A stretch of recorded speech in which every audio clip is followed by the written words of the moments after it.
We live in a world where people enjoy familiarity. If you relate that to cartoons, that means that people want to see more and more of their childhood cartoons. Even though certain shows ended years ago, people always want their favorite one to come back in the form of a reboot or a revival. But when do we draw the line? When do we give up on the constant cartoon reboots, and when are we supposed to promote original cartoons? Today I'm going to be talking about this and going over the big question. Are reboots awful or amazing? Now think of a few cartoon reboots you know of. There's a pretty high chance that you're thinking of either Powerpuff Girls 2016 or Teen Titans Go.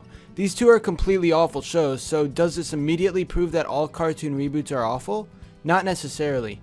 Let's take a quick look at why the new Powerpuff Girls is bad. Some smaller reasons include the things within the show itself, like the jokes being bad, the animation being terrible, and the characters just not acting like themselves like in the original Powerpuff Girls. But the real reason it sucks lies outside of the show. There isn't one person to blame, it's actually the Cartoon Network executives. The original creator was Craig McCracken, and he is the heart of the show. When you sit down to watch an old episode of Powerpuff Girls, you enjoy it mainly because of this guy. When the show ended in 2005, it was supposed to stay done. But Cartoon Network had different plans and decided to reboot Powerpuff Girls because they knew people would tune in. Since this was a familiar series, people would definitely be interested and Cartoon Network would gain tons of ratings. But McCracken said on Twitter that he had no control over this reboot and that he had no power to stop it from being made.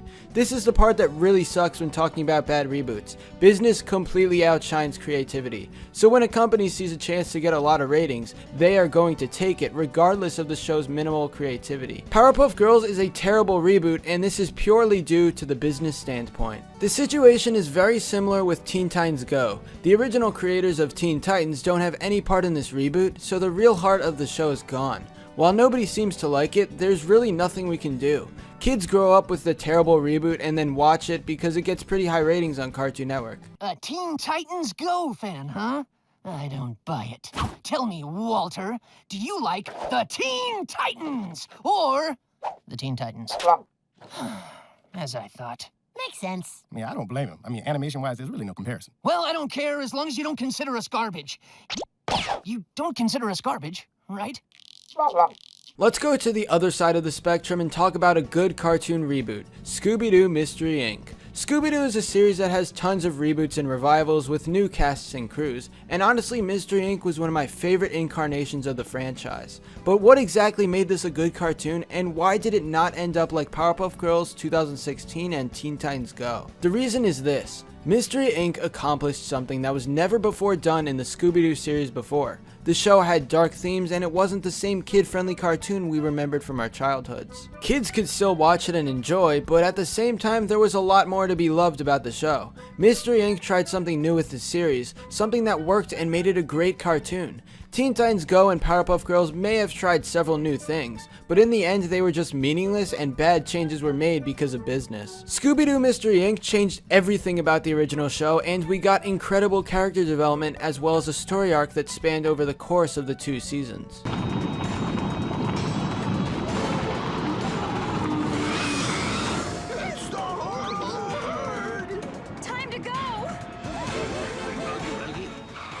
One thing you might be wondering is this. If original creators of rebooted shows are brought in to work on the reboot, will the reboot be any good? And the answer is almost always yes. To prove this, we need to take a look at SpongeBob. It was incredible in the first 3 seasons as well as the first movie, but then there was a huge drop in quality. This was because Steven Hillenburg left the show since the movie was supposed to be the series finale. However, Nickelodeon wanted SpongeBob to live on, so the show kept going without the original creator. As time went on, the seasons got worse, and it was one of the least creative cartoons out there. But then the recent season came along and everything changed. Steven Hillenburg came back to the show as an executive producer, and he now has an influence on the show again. I immediately saw an increase in quality, and there are actually some modern SpongeBob episodes that I like. If you relate this scenario to other cartoon reboots, then you'll know that the original creators to shows can really make a reboot succeed. In the end, we're always going to get cartoon reboots as more and more people want to see their childhood return. But are these reboots awful or amazing? Well, it really depends on how it's made. If created from a business perspective without the original creator's approval, then it will almost definitely be terrible.